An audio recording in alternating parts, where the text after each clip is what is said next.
Sente tebazinoonya. Togezangako ku makya n'okeera ku makya n'ofuluma enjuuyo ng'ogenda kunoonya sente. Sente tebazinoonya. Kale abamu bazinoonya naye bazinoonyeza mu bukyamu oba si kye kyandisinze. Sente oyina okuzisikiriza. Sente olina okuzisikiriza, si kuzinoonya. Kankuwa ekyokulabirako. Waliyo abantu nga we twogerera kati bali mu kubanoonya ku kyalo nga babamanyi nti be basinga okusima tooyi. Nga bali mu kubanoonya nga bagamba gwe tumanyi awujja wano ensuuluulu mu kwabya olwazi mu kusima tooyi. Bamunoonya naye bamunoonya ne sente bazimuwe asime tooyi. Ku kyalo kye kimu kuliko anoonya omulimu ng'agamba nsobola okusima tooyi. Get the goddamn difference. Mu Uganda mulimu omuntu nga bamunoonya abeeko subject gy'asomesa nga nzibu nnyo nga bw'olaba Makerere University yannoonya nga ndi ku Enterprise Uganda ne ŋŋamba Newton Buteraba twakitegeddeko nti wasomera mu university esinga okusomesa security mu nsi. Tuyina course gye twagala osomese abaana ba masters e Makerere nga bagiyita data encryption. Ne mbagamba mumpa mutya okusomesa masters nga siina PhD. Kobo ebyo tebitukwatako, twagala material wo. Nga banoonya ne ngamba okay, yes munfunye ngenda kusomesa ngenda basomesa naye nga ndaba sirinaawo budde. Ne baŋŋamba yogera ne ba student bo mukkiriziganye ku time eneekufevalinga. Banoonya bwe banoonya bajja ne sente. Naye mu budde bwe bumu wabaawo n'omuntu omulala anoonya omulimu okusomesa mu eyo university. You get the goddamn difference.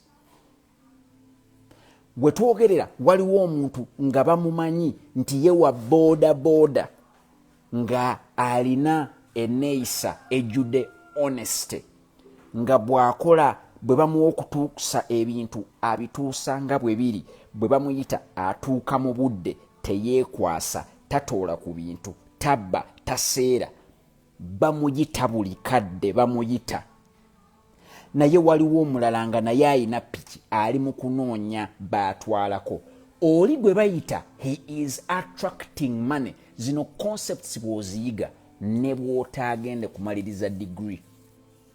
Ne bw'otaagende kumaliriza degree, you would have in effect, in essence, conquered life as we know it. Tebageza ne bakikulimba kubanga abisomesa, nze nino bisomesa. Bankubira juze ekitongole ekisinga sente mu East Africa kyankubira essimu.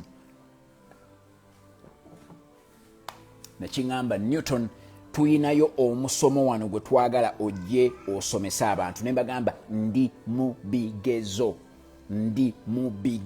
Bwe mbeera mu bigezo sisobola kujja kukola mulimu ogwo. Kobbo kale ebigezo biggwa ddi? Konze ebigezo bijja kuba biwedde mu 3rd week of January.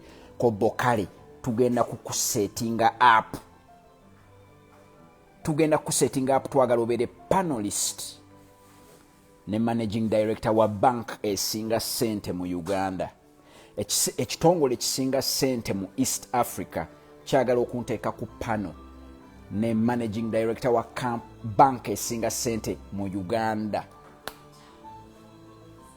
Naye nabadde sirinaawo budde kuba ndi mu bigezo. You see, I have attracted money. Kulwaki nina ebintu bye neeteekamu bisikirize sente. Ekyo kye nkwagaliza, I'm not any different.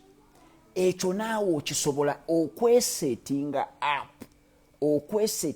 up nga tokyanoonya sente nga you attract the money. When you attract the money, and in any field kyova agambye nti waliwo owa booda nga bamuyise yaba atwala ebintu ng'ate omulala bw'ajja ali mu kunoonya tebamuwa. Waliwo omuzimbi kati gwe bayita, waliwo omusajja eyansibira tiles. Lumu tujja kukola tuwa yeeno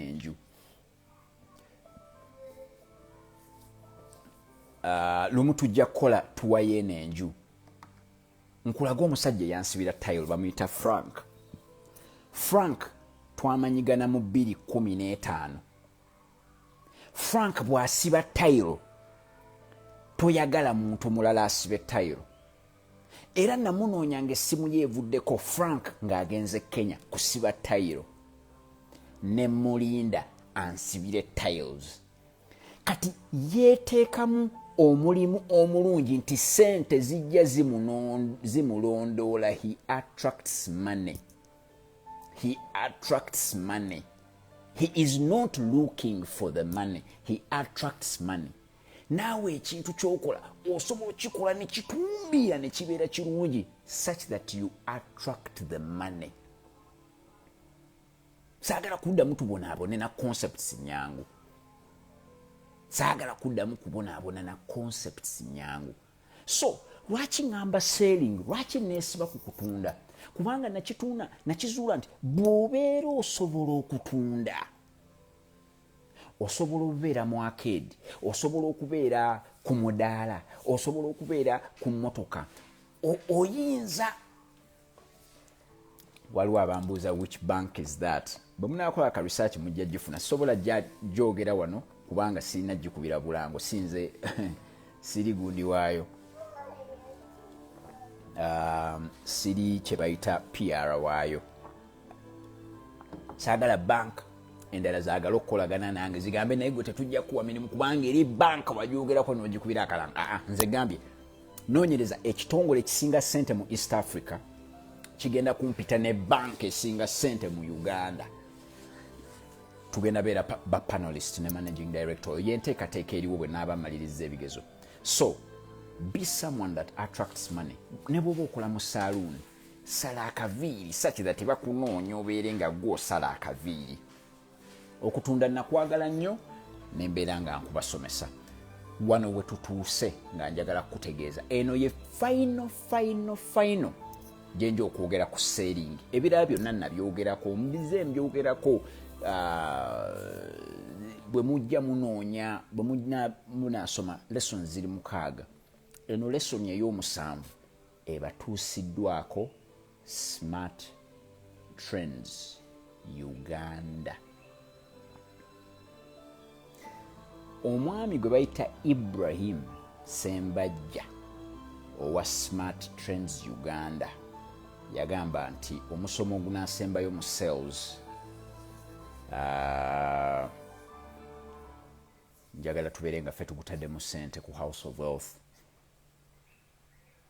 Smart Trends mugende mugule zi iPhone, mugende mugule zi headset, mugende mugule zi Apple Watch, mugende mugule zi iPods oba zino headsets, mugende mugule emizindaalo egyakabi, mugende mugule ebintu byonna. Tubawagire bano abavubuka abatali babbi, abatali bayaayi, abatunda ebintu ebiri genuine. Okitegeera. So omusomo gwa leero number 7 nzize bategeka on how to handle criticism. How to handle criticism. Omanyi bw'obeera oyagala okutunda bakukoze nga gwe olina okusooka nga bwe twajja twogera ne nkugamba nti gwe olina okusooka okwetunda nga tonnatunda kintu kyo. Ne twogera nti nno olina okubeera ne credibility. Ne twogera olina okubeera nga otunda benefits so si features. Emisomo egyo gyonna bw'oba ogijjukira, naye kye twali tetunnaba kwogerako eri oyo yenna kitunzi. How to handle criticism. Criticism, kana bo bansobola ofuna ka definition ka criticism wano such that tukinyonyola, kubanga abantu bangi balemeseddwa okufuuka bakitunzi ab'omutawaana nga bo kennyini be basooka okwekuba emisumaali. Obadde okimanyi nti public speaking, okwogera eri abantu, it is the second most feared thing after death. Obadde tokimanyi? Abantu mu nsi basinga kutya kufa. Kyova olaba tebajjaako gavumenti zibanyigiriza, babeera mu relationship ezibanyigiriza, bintu bingi nnyo.